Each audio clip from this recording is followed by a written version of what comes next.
પતિ પત્નીનો સંબંધ બે શરીર અને એક જીવ જેવો છે. ચાણક્ય અનુસાર કેટલીક એવી બાબતો છે જે પતિએ પત્ની સાથે ન કરવી જોઈએ કે તેની સામે ન કરવી જોઈએ. તમારી નબળાઈ તમારા પાર્ટનરને ક્યારેય ન જણાવો, કારણ કે કોઈ નબળી ક્ષણે કે ઝઘડા જેવા કિસ્સામાં તે તેનો ઉપયોગ તમારી વિરુદ્ધ કરી શકે છે. તેના આધારે જ તેઓ તમારો આત્મવિશ્વાસ પણ તોડી શકે છે.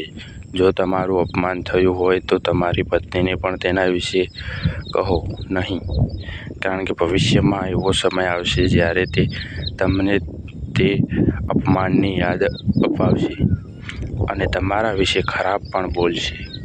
કહેવાય છે કે દાન હંમેશા ગુપ્ત હોવું જોઈએ. જે જમણા હાથે અપાય છે અને ડાબા હાથે પણ ખબર ન પડવી જોઈએ એવી રીતે આપવું જોઈએ. પત્નીને પણ તેના વિશે જણાવવું જોઈએ. વાત નંબર 2, ઊંઘમાં ચિંતાના જ વિચારો આવે છે. તો પહેલાં આટલું રોજ સાંભળી લેજો, તમારી ચિંતા ગાયબ થઈ જશે. પહેલું, જીવનમાં બસ થોડી ધીરજ રાખજો, કારણ કે જે તમારું છે એ તમને ગમે ત્યાંથી મળીને જ રહેશે.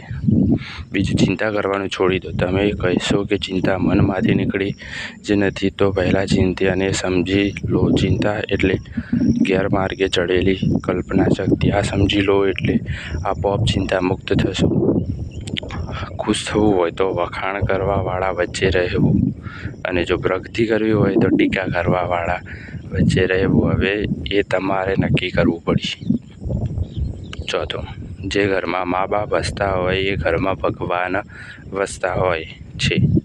મા બાપ રાજી કરશો એટલે ભગવાન રાજી થશે. યાદ રાખજો કે નિષ્ફળ